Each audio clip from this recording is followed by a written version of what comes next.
episode of Science Stuff. Today we'll look at the monkey and the hunter. Science Stuff.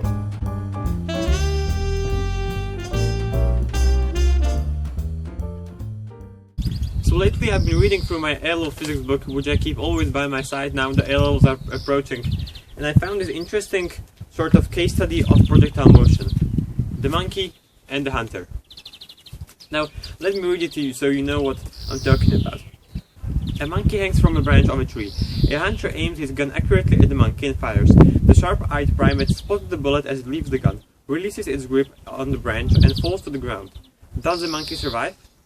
Well, even if you never plan on hunting monkeys, the principles involved in this example and in the case of a monkey and a hunter are quite important and are used in everyday life, as everything we do on Science Stuff. So let me talk you through this and see if the monkey has a chance of surviving if the hunter fires the bullet at it. There is a hunter with a gun who aims at the monkey who is in the exact same height as the hunter and the gun. And as the bullet leaves the gun, the monkey sees the bullet and lets go of a branch and starts falling. So really the question is, can the monkey fall fast enough for the bullet to go above it and not hit it? Or will the monkey always get hit by the bullet?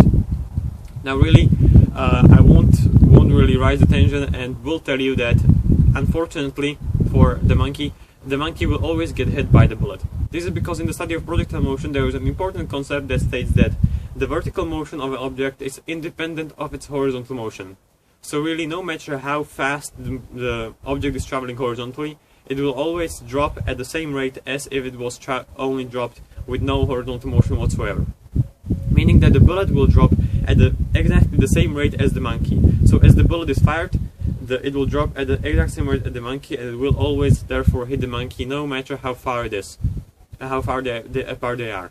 Now to really explain this and to show you why the monkey will always get hit if the hunter was aiming at it accurately in the first place, I will provide a very small example where I will drop this ball first vertically and then push it horizontally to really show you that the vertical motion of a ball is independent of its horizontal motion. So let's do that.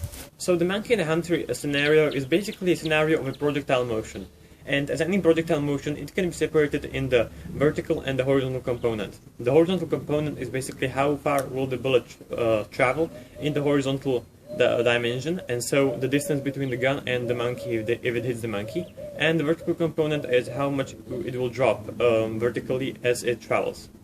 So now to really illustrate a point that will clarify why the bullet hits the monkey, I will try to drop this ball. First I will drop it purely vertically. So I will give it no horizontal velocity whatsoever. I will simply drop it and it will only accelerate, hence due to gravity, in the vertical direction. So as I will drop it, it only falls down vertically.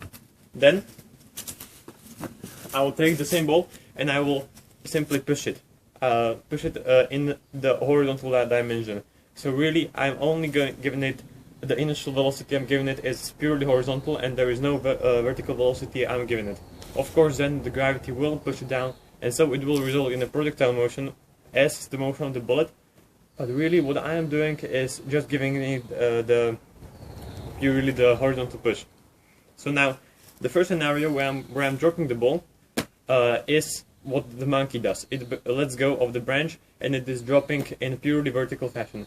And then the scenario where I'm pushing the ball, that's what the bullet does. It is launched horizontally, but then it also falls down due to gravity and so results in a projectile motion.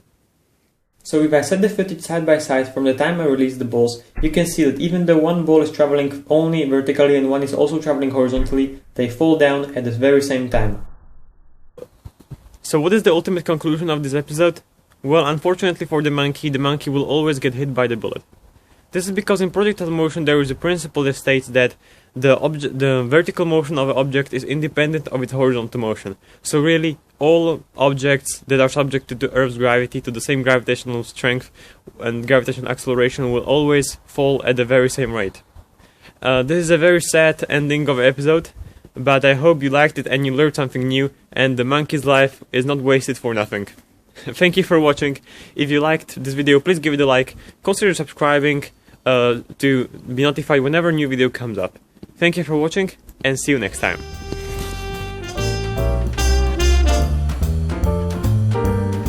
provide a small visualization.